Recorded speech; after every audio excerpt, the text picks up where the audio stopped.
Good evening, everyone, and welcome to our parent information session for the blended virtual program. We're really excited to be able to offer this option. I know you've had a chance to hear a little bit about it in the invitation you received. One of the most important parts of this is if we're able to design this really robust virtual school, and this team has done just such an amazing job preparing for this. As we've indicated before, that will allow us to have our other 53 schools focus entirely on in-person learning, which is really our greatest goal for the fall. With that said, I feel like we are helping to lead the state in these efforts. We've had actually very good feedback from the State Department on this program. They approved this program just in the last day, so we're very excited to see this moving forward. What you're going to hear tonight is about the fully virtual option, which we're offering to families for the fall, and you're going to hear a lot of details about that. We also have a blended program, which would have students come in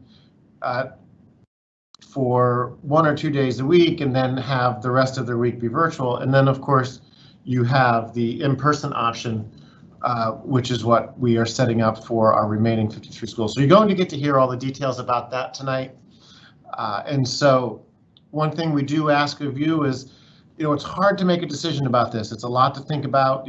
Everything has been really and so much kind of turmoil for the last year that if we can get ahead of this and we can start to have a sense of our community, how many folks will be interested in choosing these different options, having that information will dramatically improve our ability to create the very best program for the students who are there. We have the framework in place. Now it's a function of knowing how many people we're planning for.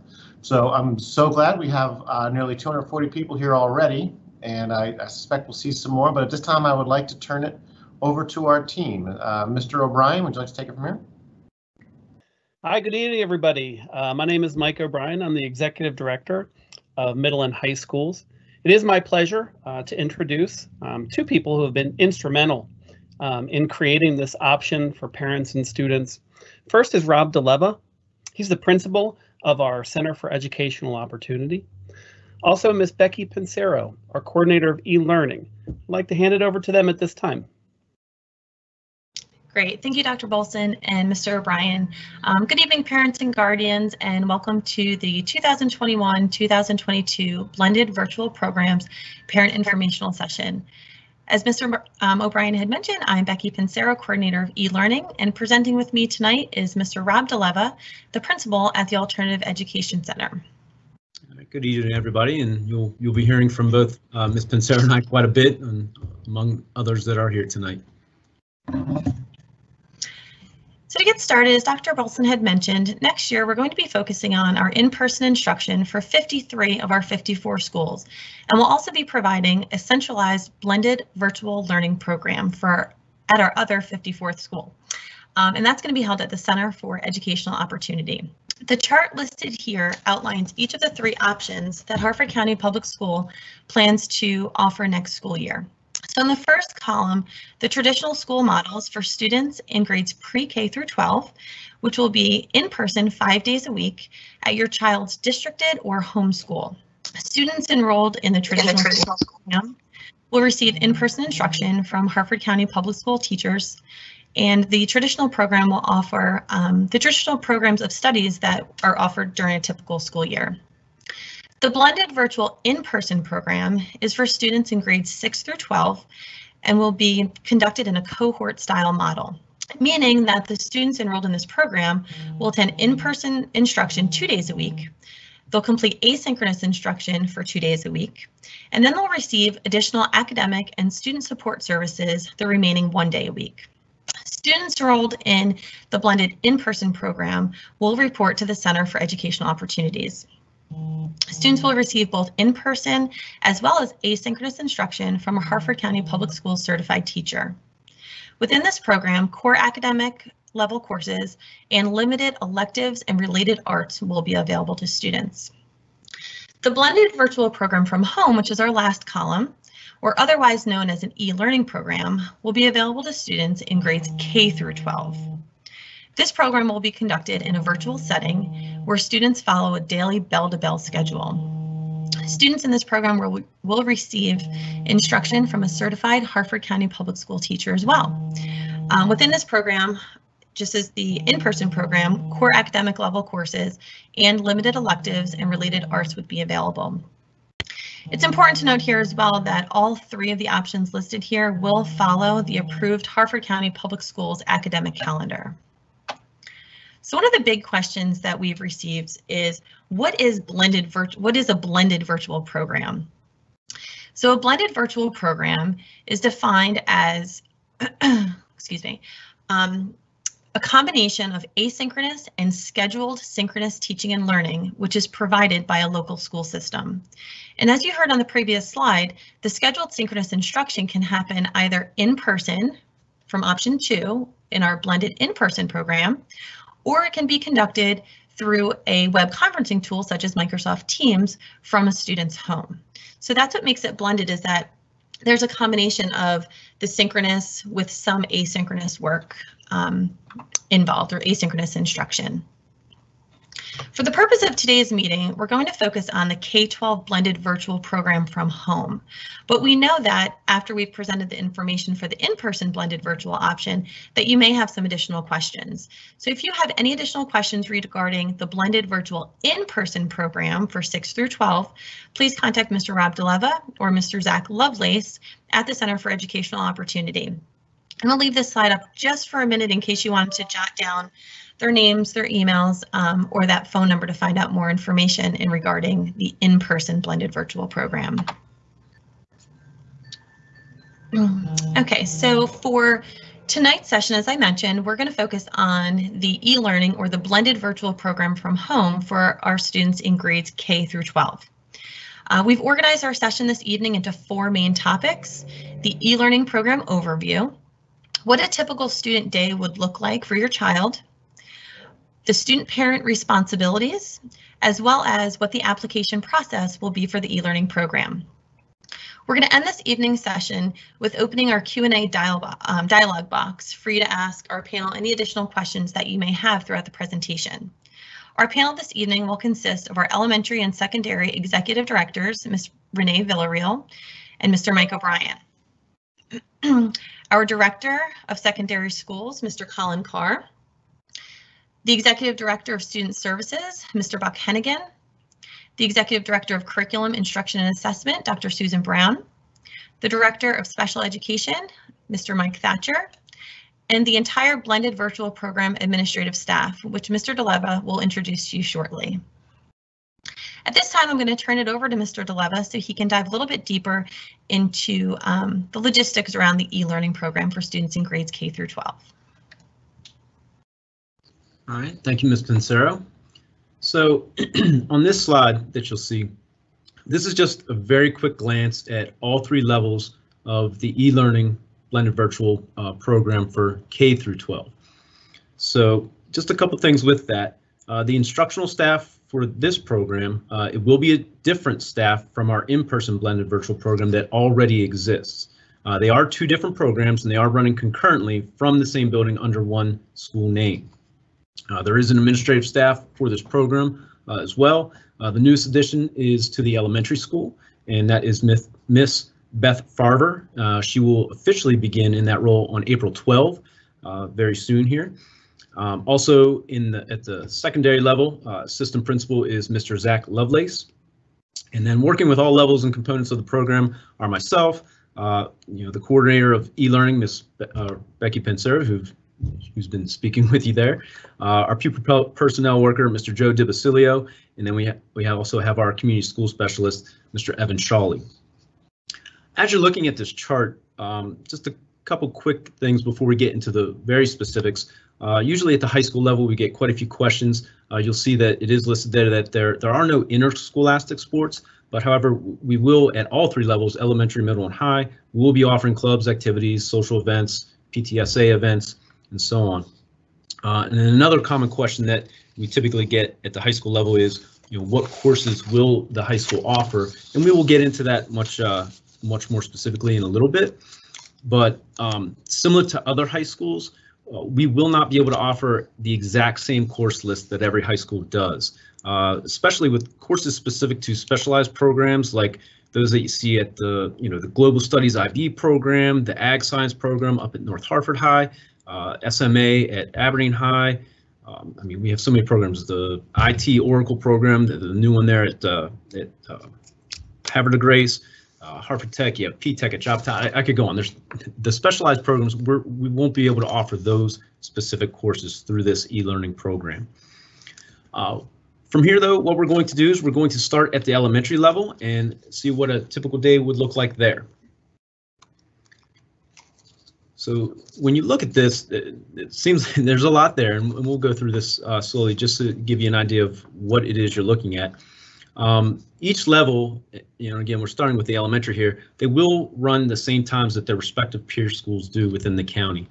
And all three levels will have lunch scheduled at the same time, 11:30 to 12:10, and that's with the idea that you could have siblings at different levels in the same program, so this should hopefully help with that. With the elementary, you'll see during instruction time, the teacher will build in individualized instruction. They'll do that through the PLT time, personal learning time that we've built into it, the use of breakout rooms, and within the course, allocation or time allocations there, the time is going to be built in by the teachers to vary the amount of screen time that students would have. And just so you understand as well, when we have math, RELA, or literal or unified arts, literature written down there, not every grade will follow that same exact order. These are just the course or the classes that they'll have. What you'll see in the next slide is how they would all function at the same time. Very similar to what you'd see at any elementary school, where there's a rotation through of classes. So you can just look at that for a quick second. But again, you'll see also lunch at the same time for all the grade levels there at the elementary level, in addition to the middle and the high school, which you'll see in a little bit. Okay, moving on to the next slide, you'll see this is where we just list the courses offered. For elementary, again, you've seen that now listed a couple times in the previous two slides. But with middle school, and we'll look at what a typical day at middle school looks like in a second, these are the courses that we'll be starting with for the middle school option. And from there, if we look at what a typical day in a middle school would look like, you can see again that the times will mirror what the middle schools throughout the county run on. And you'll see we have also built in that personal learning time from 11 to 11:30, and then we also have the option to use that during periods 5 and 6, depending on what a student's schedule actually looks like in regards to the other courses that they're taking.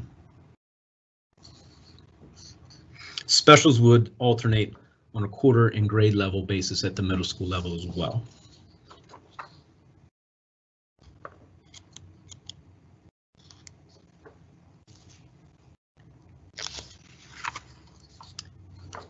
All right, so moving on to high school and what a typical day would look like there. You'll see again, start time similar to all the other high schools within the county. Again, personal learning time periods built in. Again, these can be used for a variety of things. We have it listed there. I can read it to you. Anything from office hours with students, additional IEP accommodation time, time for students to meet with counselors, enrichment opportunities within that time period, or even just time for some daily asynchronous work for the student.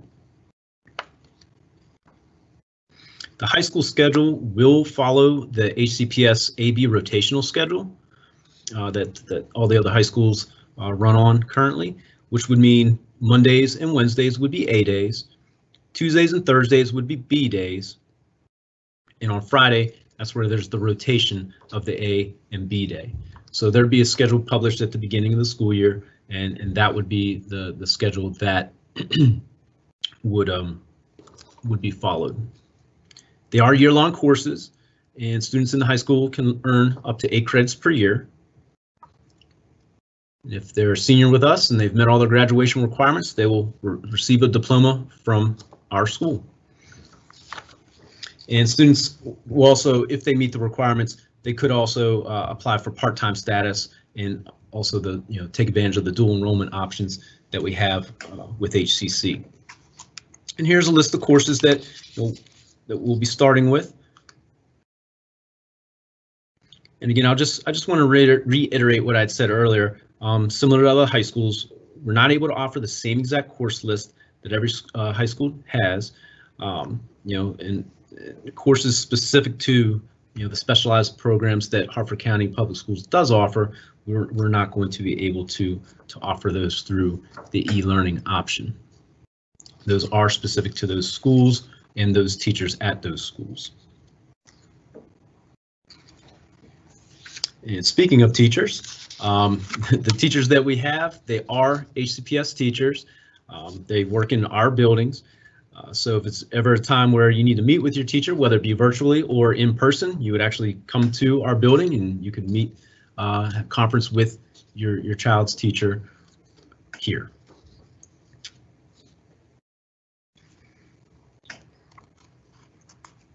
So in regards to application, that is something that Ms. Pensero will explain that timeline. Great, thanks, Mr. DeLeva. So moving forward, we've had a chance to take a look at what a typical student day looks like, what some of the course offerings would be, and a brief overview of both of our programs. Next Tuesday, on April the 6th, the student applications will be going live on the HCPS website. Ms. Jillian later will send an email that morning of April the 6th with a direct link to our website, followed by a call to families in the evening, allowing you to know that that application has gone live. We're asking that applications that are received prior to April the 20th will be given priority in the review process. So I know a lot of the discussion through the other slides and course offerings and things like that do depend on enrollment. So we're going to take a look at first enrollments by April the 20th. Those applications will be reviewed and families will be notified of acceptance by June the 1st. So look out for that phone call on April the 6th with more information to fill out the student application for the program. Within the student application, you're going to find registration guidelines. So I'm just going to briefly hit on some of the points in the registration guidelines. So students will need to enroll at the Center for Educational Opportunity to participate in either of the blended virtual programs, the in-person as well as from home. Students will be expected to remain enrolled in the blended virtual program from home for at least a full semester. Students will be expected to adhere to the instructional schedule, as Mr. DeLeva had reviewed. Applications will be screened to ensure that the virtual option is an appropriate placement for each student. And finally, students are required to meet the attendance and academic requirements as well as behavioral expectations. Failure to adhere to any of these requirements may lead to the removal from the blended virtual program from home, and students would be placed back in the brick and mortar building. Upon completion of the blended virtual from home application, and once the approvals have been sent or the acceptances have been sent, students and parents will be invited to attend a required orientation session where the student and parent responsibilities agreement will be distributed. So today I'm going to outline some key components of that document as well to review with you, as it may answer some of the questions that you're thinking of. This student parent agreement has been vetted through the Risk Management Office, and HCPS leadership has stressed that students enrolled in this program will be held to the same standard as any other academic program that we do offer in Harford County Public Schools. So the first section here is in regards to attendance. So students must attend all of the synchronous sessions that have been outlined in their schedule. Students are required to log into the attendance app daily. If students are absent for whatever reason, the appropriate documentation must be submitted. Because this is a virtual program from home, we will accept those via email. Excessive truancy and absences will lead to additional interventions that again can lead students being placed back at their home school. The academic responsibilities, students are required to submit work that is completed by them. Work for the week must be submitted no later than Saturday at midnight for that week. Students who are not demonstrating success will again receive interventions that may include the return to their home school or brick and mortar setting. Grading will be based on the HCPS grading guidelines, just as they are in all other 53 schools. Students will be required to participate in all statewide assessments, county level assessments, as well as end of course exams. Student requirements, we went over a few of these already, but students will remain enrolled in the program for a minimum of 1 semester. Students will receive an HCPS device. We're going to ask that students choose a quiet place to work and display an appropriate background. And finally, active participation is required by students. And that's going to include, but not limited to, class discussions, camera use, daily participation with teacher and peers. And I think they all know this by now, is to, mute their microphones when they are prompted to do so. And finally, the parent and guardian expectations. We're asking that parents and guardians provide consistent internet access, assist students in complying with HCPS policies and procedures, encourage active participation from your child, ensure that all student work is completed by the student, actively communicate with your child's teacher as well as the entire blended virtual from home staff. Parents may not record, duplicate, or share any portions of the virtual instruction. And finally, we ask that parents do not share passwords or provide outside access to HCPS services. So upon completion of the application, as I mentioned, there will be an orientation session that we will be able to provide more details in regards to specific student schedules, as well as review all of the responsibilities and requirements of students. So at this time, we are going to open up our Q&A dialog box, and we're going to allow you to ask any questions that you still may have after listening to our presentation tonight. All right, and with that, we have a special guest with us tonight to help moderate. We were having some Q&A issues here. So Ms. Jillian Later has actually joined us, and she's going to help us moderate through with these. So thank you, Ms. Later, for helping us out. Oh, good evening. It is my pleasure. And so I am just going to start at the top of the list and work my way down. So the first question comes from Mr. Greg Stifler. He asks, blended in-person days won't be at a Harford County public school. Where is the CEO again? So if we can just remind everyone where the CEO is located. And that actually, it is an HCPS school. Yes, it is. And actually more people in the county are getting to know where we're at, because we're also serving as a vaccination center right now. So there's about 1,600 people a day coming through. We're located at 253 Paradise Road. We're actually right next to Aberdeen High School. We share a parking lot. If you have a younger student at home currently and you ask them if they've gone to the planetarium, there's 2 planetariums in the county, and one of them is actually out of our building. They might be able to tell you exactly where we're at. So hopefully that description helps. And on to the next question, because they're coming in faster now. A second question from Mr. Stifler. Are students allowed to jump programs? For example, if they start in blended, could they switch to full in-person? With the initial registration, we are asking for minimum of 1 semester commitment to the, if you're going to the e-learning from home option.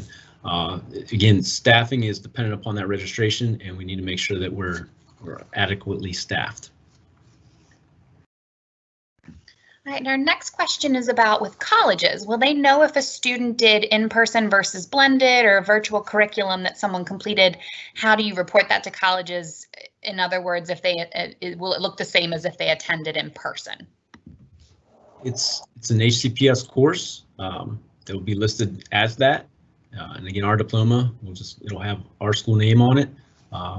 It won't say e-learning program. It'll just say the name of our school, which is still hasn't been finalized. The Board of Ed did in February put that as a motion to look into renaming the school.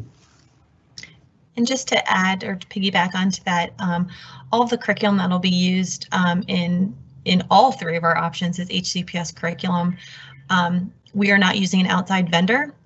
So the courses are not considered online courses because the students are completing a certain percentage of that with live instruction. And that's another point of what makes this a blended program, is that these are not fully online courses because there is that component of the synchronous instruction. So these courses will not be listed on a student transcript as an online course. They're receiving the instruction in the blended virtual from home. It is just like they're sitting in the classroom. Their location is just different. And I say that loosely, just like sitting in a classroom, but they're still receiving that live instruction. So no, there should not be, colleges will not know the difference. Okay, and just to give you guys a heads up, we have about 33 questions in the queue. I'm not sure if they're duplicates, but just so you guys keep an eye on your time. So the next question is, will all teachers have the same credentials as an in-person teacher? Yes. Yeah, they're all certified Maryland HCPS teachers. Okay, and then the next question is someone asking for clarification. They were questioning, is this in preparation for the next fall wave of COVID and not allowing kids to go virtual unless they enroll? But I think that we've clearly stated that this is not in relation to COVID. This was a virtual program that was in the works even before COVID became our reality. That is correct. So the next question, has the blended virtual instruction been enhanced and geared specifically for virtual learning, making it more enriching and engaging? I'll start by answering with that one. I think that's constantly ongoing. Sorry, my light went out. That's an ongoing task that we're working on. We have professional development throughout the year. This year, also plan for next year. That we will continue to enhance instruction, and just like we would enhance any level of instruction, whether it be virtual or whether it be in person. So. Okay, so the next question, I'm going to read it word for word because I also came in a little bit late on the meeting, so I'm not quite sure what this is in reference to. It does start saying, thanks for all of your efforts here. We arrived to this meeting right when Dr. Bolson was mentioning that there will be another option where students come in 1 or 2 days a week. Could you expand on how this would work and which grades would be eligible for this option? Right, that's strictly for grades 6 through 12. That's our in-person blended virtual option. We already exist. That's our students, they go into a cohort system where they come to school either Monday, Wednesday, or Tuesday, Thursday. And it's also HCPS curriculum. You know, and it's the programs mirror each other, but again, there's some differences between them a little bit with the course offerings. If people have very specific questions about that program, that's where we ask that you reach out to myself or Assistant Principal Zach Lovelace. You can call here to the school, you can email us, and we'll get back to you, and we can give you the specifics of that. All your home schools, well, the middle and high schools, they're also pretty well versed in it as well. So you can also ask your assistant principal there, your counselors, and they can give you some information specific to that as well. All right, and the next question, the AB rotating day, is that similar to Flex Friday? No, it's similar to what, well, and again, Flex Fridays are running this year countywide, but next year when schools are in, the anticipation that schools are in session regularly 5 days a week, the way the rotation schedule works is, for example, week 1 could be Monday A day, Tuesday B day, Wednesday A day, Thursday B day, and then Friday A day. Then the following week, Monday and Wednesday are still A days, Tuesday and Thursdays are still B days, but then that Friday would then be a day. So they would rotate throughout the year. The next question is, can you make this document available to parents? And I think I can answer that by saying that as soon as the application's available, we were planning on sending another communication via Connect 5, that if Principal DeLeva agrees, I'd be happy to attach that there, as well as I'm sure we can put that presentation on the website as well. Correct. We'll be working on this tomorrow once we go through, review all the questions that were asked, and we'll try to condense it and make it as clear as possible in a Q&A from this session. Can you put the elementary blended virtual schedule back up? That is a very specific question. And while you are navigating to that, I'm going to go ahead and move us on to the next question. What about musical instruments? Will the e-learning program support those? In the beginning phases, we're going to focus on general music, and then we'll work from there. But we are going to start with general music with elementary and middle. And the next question, what are your requirements for selecting students? Part of what we'll look at is we'll look at how students, that were virtual this year did. If there were issues with attendance, if there were issues with completion of assignments, those are things we consider because we want to find what's the best fit for a student where they're going to have success. So those will be some of the things, and we can talk to administrators and teachers from the home schools if there were some other circumstances that pertain to that student. But it's all about finding the best fit for the student to have success. All right, and the next comment notes that there's some confusion. She felt as though one slide showed lunch as 40 minutes, but the other showed it as 1 hour. Can we clarify that? Correct. And so for the middle, whenever we were putting that that graphic together for the elementary school, it is a 40-minute lunch and it's backed up with recess. So that's where it looks like it's 60 minutes. Will the students be allowed to keep their Chromebooks? For yes, the elementary and middle school students will continue to use Chromebooks next school year. Will the individual magnet schools be offering virtual e-learning, and where do we receive that information? I believe that would be a question for Mr. O'Brien. I do not believe that we would continue e-learning at the magnet schools, but I don't want to speak for you. That is accurate. We would not have e-learning option for magnet schools or signature schools. It will be in-person options only. Thank you. And the next question, are all students eligible for this program? Yes, that is correct. And we do have another request for a copy of the slides presented tonight, so we will definitely make sure that we make that happen. Mm-hmm. And what if we decide to apply later in the summer? Will we be able to? First priority will be given to those that have them in by April 20th, but we'll continue to look at them. Again, enrollment, well, staffing is driven by enrollment. So we have to make at some point a decision on how many teachers we'll have with the program.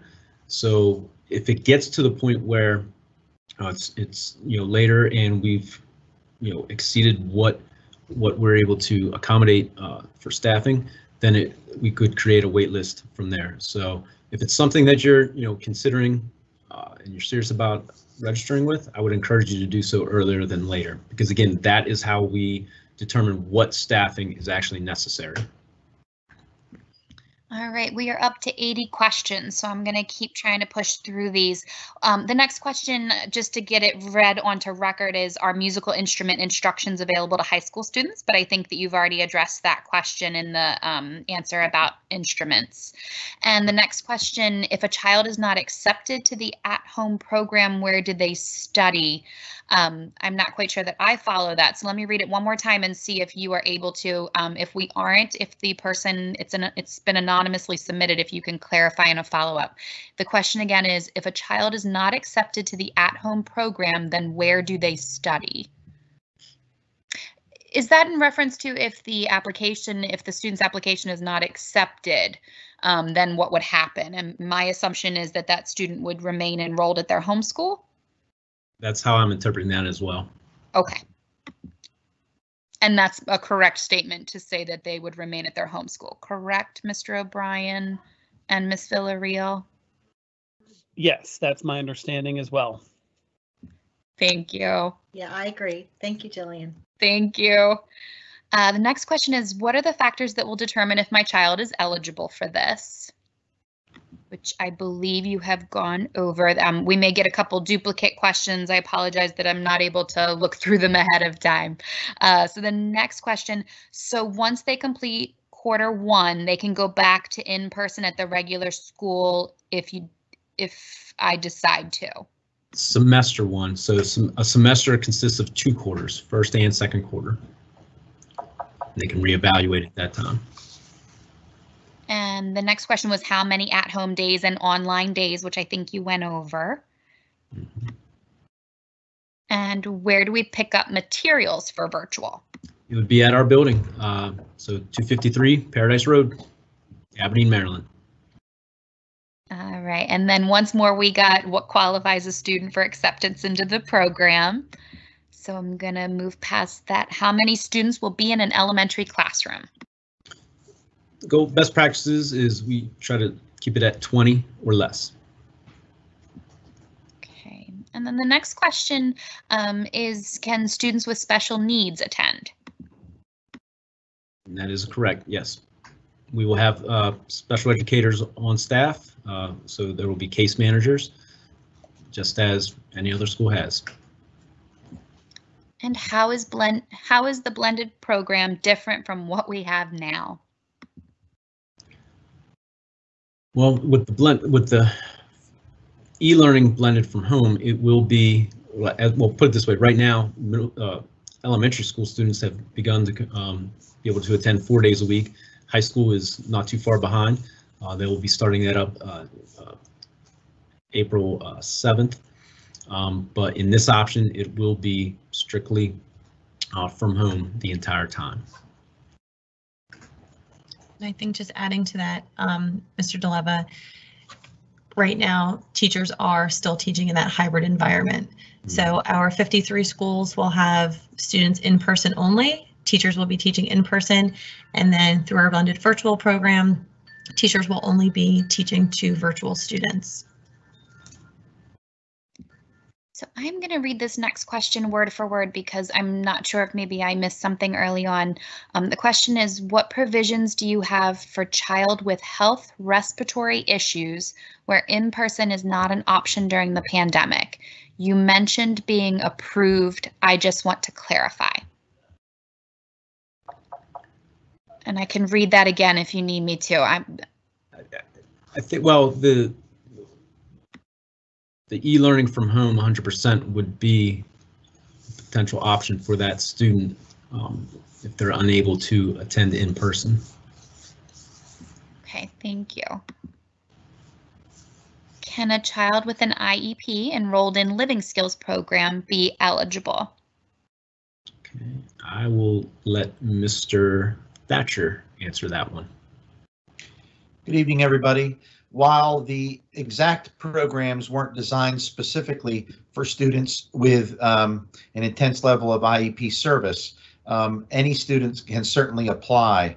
We have had some students with intense IEP services do very well virtually, and what we'll do in the process is to consider, the IEP team will consider where the student has how the student has done virtually, and then also look at the services in the IEP and ensure that they can be delivered. And if that is all a yes, then that student would be accepted and moved on.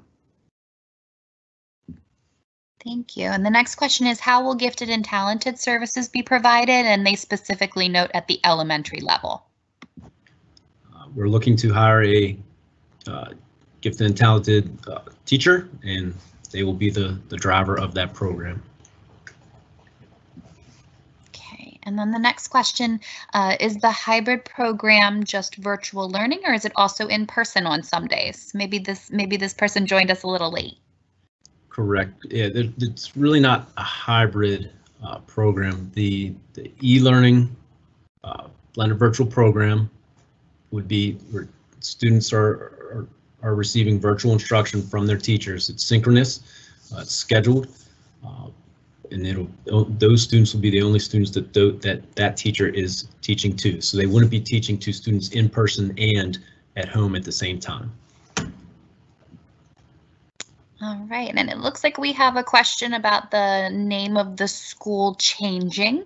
That is correct. It will no longer be called the Center for Educational Opportunity.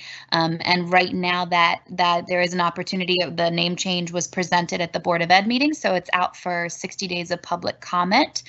So once that's finalized, we'll be sure to spread the word very quickly. So I'm going to move on to the next question. Now this one says, apologies if you addressed it earlier, what's the expectation for masking and social distancing for the 21-22 school year? And I don't think that that's something that we're prepared to address in this meeting about the blended virtual learning. So I'm going to go ahead and move on to the next question. If someone does feel as though they'd like to address that, just shout at me and I'll come back. The next question is for blended option where students attend the CEO for 2 days a week. Will parents have to transport students to the home school for bus services? No, HCPS provides transportation for that. It's HCPS buses. And the next question is, what will be the class sizes for both in person and at home? So for at home, again, the goal is to target number is 20 or less. For the in-person, it depends on what our enrollment is with that.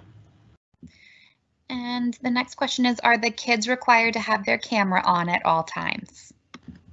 I wouldn't say at all times. It is, there is a requirement that students participate, and there's a variety of ways to participate. If a student is asked to turn their camera on, it's expected that they do. It depends on what, the teacher will be controlling that aspect of it based on what the lesson is about, how the lesson is built, but students would be expected to turn them on when requested. And the next question is a request that you elaborate on what no interscholastic sports means. They're questioning, does that mean that students who do this will not be able to participate in school sports like soccer, football, volleyball, etc.? Correct. So we wouldn't have a team like, let's say, Bel Air High School. They have a varsity soccer team that would play Joppatown High School soccer team. We will not have teams set up like that to participate interscholastically.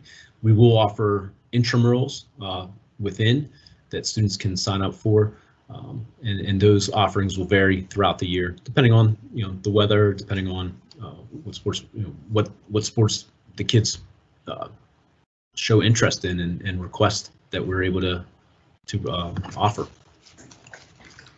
The next question is, we've recently moved to the area and did homeschool this year. Is my child eligible for this program as she has never actually been enrolled in HCPS previously and she's in middle school? Yes, they're eligible, and if Mr. Hennigan wants to elaborate on that. Sure, yes. So we are opening up the enrollment to students who are not currently enrolled with us so that they are able to register or apply, I should say. There may need to be a registration at some point prior to starting. Well, there will need to be a registration prior to starting at the new virtual school. But we definitely wanted to open this up to folks who may currently be on homeschooling, either through this past year or in past years, to be able to come in and access this virtual program. So please, once the application process opens next week, please apply. All right, and the next question, will there be an asynchronous option for K through 12? No, there will not. And what does appropriate placement mean when deciding if your student will be accepted? Again, it's all about finding the best fit for the student where they're going to have success. If we find that they've applied to the eLearning blended virtual program from home, and based on the previous year, and if like I said, if they've had trouble attending classes regularly, having success with curriculum, and speaking with their home school, if it's determined that an in-person option would be a better fit, we would go with that option as opposed to the e-learning from home. Okay, and then the question is, would my child who's in 2nd grade have the same teacher for all synchronous classes? And would he have the same group of students he's working with for all classes, including specials? Be able to give a more specific answer once we know what the enrollment is, but more than likely they would have the same teacher for I would say for the majority of their classes. For unified arts and things like that, that'll obviously change. It would be a different teacher, but otherwise they'll, for the most part, I think, be with their same classmates and same teacher.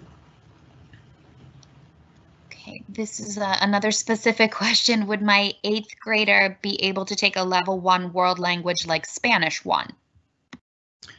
Currently, we don't have that in the offerings for middle school. Okay, and will these be new HCPS teachers or ones with virtual experience from this year?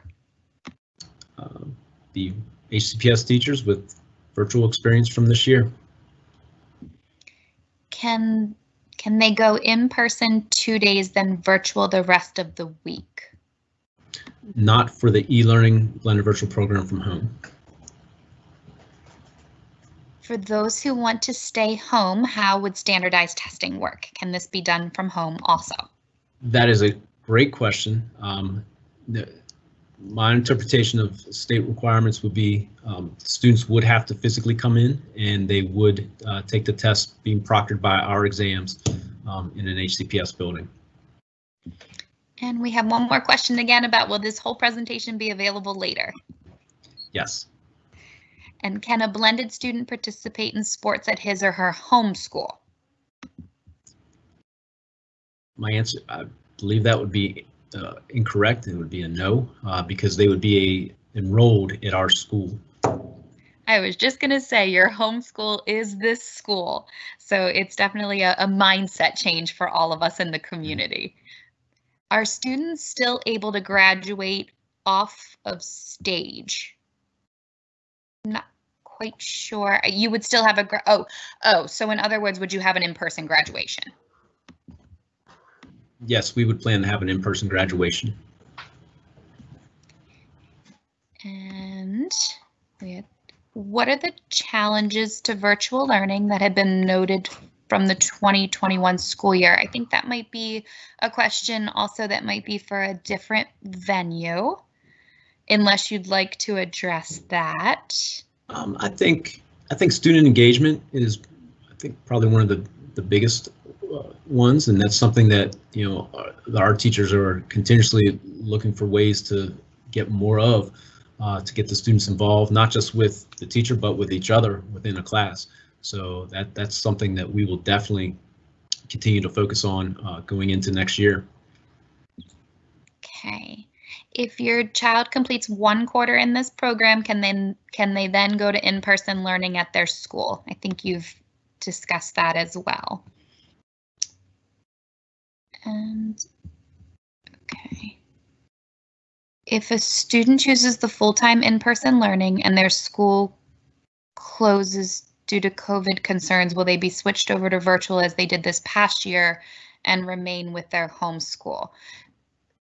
Correct, because we would not be enrolling everyone into this school if we had to go virtual. Mike, Renee, am I accurate in stating that?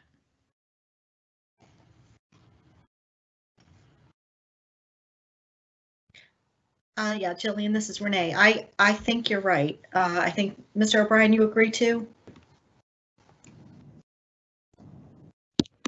Yeah, I felt like that sounded right. Thanks, I appreciate that. Thank you, Ms.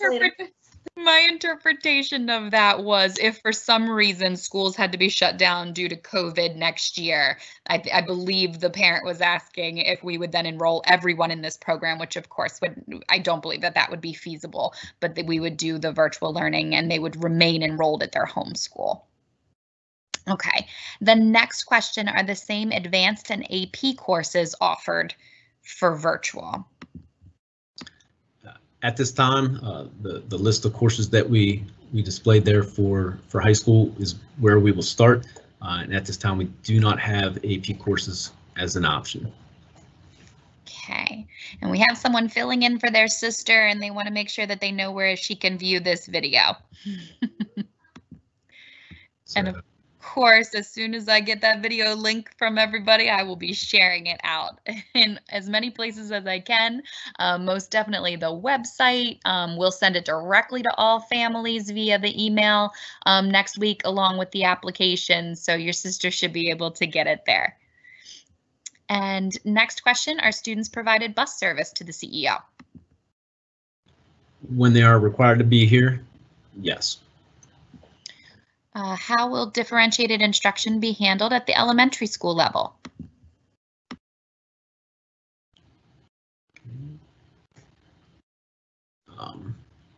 That's where, again, every teacher, I think, has their tool of tricks to use there. But that's where you can, make use of the personal learning time, the breakout rooms to individualize instruction at that point.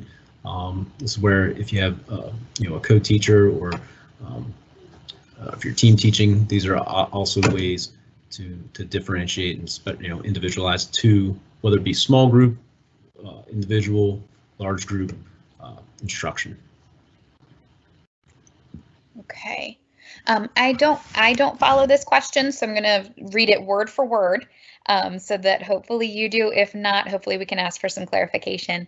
What if a parent feels the student is safer at home, but the app isn't approved? What are our options? Why is this application based? I think that's where, if it's a case like that, or scheduling a meeting with the administration here, and we can work with that parent and try to find the best solution. Okay, thank you. What circumstances does a child get accepted versus denied into this school? Okay, and as I've answered this one a couple times this evening, and again, we're going to, when we look at an application, we're going to see how a student did this previous year. Again, if they had struggles, that doesn't mean that they wouldn't necessarily be accepted, but we're going to look at what caused those difficulties of, if they weren't having success in, virtual learning from home this year, we would look at that to see if that would be a pattern that would continue, or if there's things that we can put in place that would help that student to have better success next year. And I think this next question you've probably answered a couple times too, but I think if it's being asked again, clearly we need a little bit more clarification. So children enrolled in the blended virtual program will attend live learning at the CEO along with learning from home virtually? Yeah, again, there's two different programs, and tonight we were trying to focus on the e-learning blended virtual program from home. Students enrolled in that program, which is brand new for next year, would have their synchronous lessons with their teachers strictly from home. It's 5 days a week from home, synchronous instruction from home. Okay. And Mr. Stifler, you are very welcome for addressing your questions. We appreciate them. You are correct. April 6th, the application will go live. He does ask, what is the last day to register? And also, is the registration fully online? At this time, registration is set to be fully online. If there is an issue, if any parent is having an issue accessing that, they can just always call us here at our school, or they can email myself, Ms. Farver, Mr. Lovelace, and we can set up an appointment where they can come in and we can get them a paper application. Okay, and how many students will be enrolled? It's a great question. We're waiting to find out. And it looks like this might be one of those clarification things. We have a question that says if they're attending a tech school now, will they no longer be attending the tech school next year? If you apply for this program and you are accepted, you will no longer be attending the tech school next year. You would be enrolled in this school. And how often will students be required to use their webcam? I think we've addressed that. What is general music? So no musical offering for high school? For high school, it's difficult because it is very specialized. You have orchestra, you have choir, you have some schools have magical choir, you have piano lab. There's so many different branches you can go into at the high school level. It's so specialized. We're just not going to be able to replicate that next year. And Jillian, we'll probably have time for one more question, I believe. Oh dear, I'm going to close the Q&A then. It looks like we've been standing strong at about 130. I'm hesitating just to make sure that if somebody's currently in the middle of typing a question. And all right, so I'm going to close that Q&A. Let's try one more time.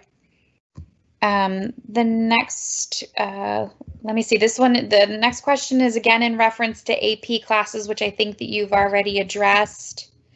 There's also some questions about COVID mitigation for next year, but I don't believe that this is the appropriate venue to delve into that either. Do elementary kids get the option of attending in person 2 days and doing asynchronous learning from home the other days? It appears as though the options are full-time in-person learning or full-time synchronous e-learning from home. Is that correct?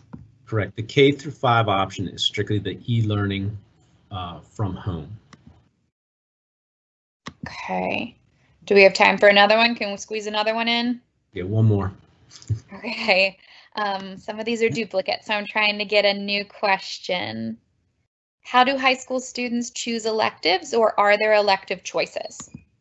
There are some electives, and that's where we'll work. We'll look at two things. We'll look, number one, especially if they're a sophomore, junior, or senior, we'll look at what they've already taken.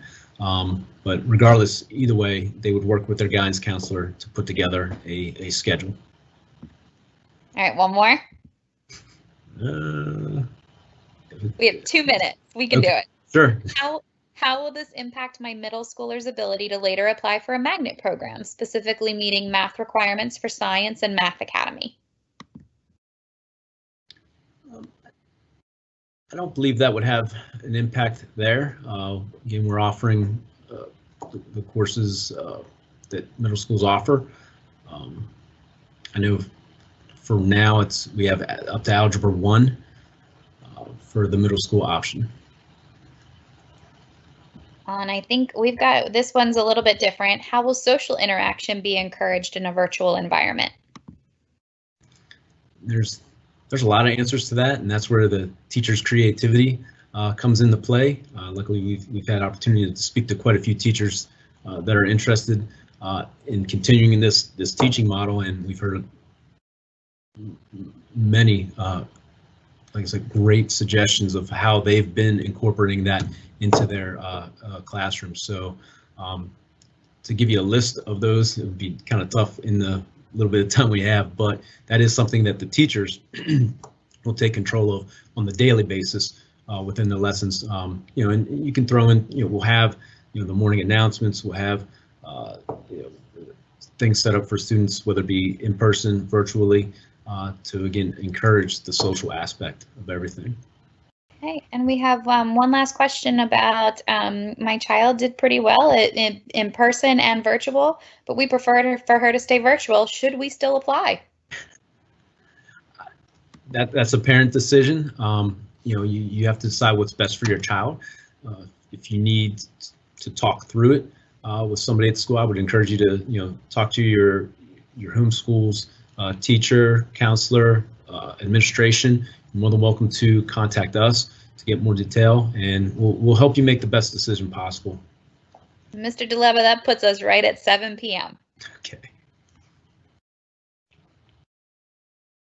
All right, so I'll let Ms. Pensero take over. All right, well, thank you, Jillian, for jumping in and helping us with those questions. On the next slide, you'll see Mr. DeLeva's contact information as well as Mr. Lovelace, Ms. Farver, and myself. If you have any additional questions, please feel free to reach out to any of us. As Jillian had mentioned, we will be taking all of the questions from this evening's Q&A dialogue and putting that into a Q&A document for parents to view, as well as putting this recording on our website, as well as including it in an email next week with the application. So we just wanted to thank all of you who've attended this evening to learn more about our e-learning blended virtual program from home, and we hope that you have a great evening. Stay well.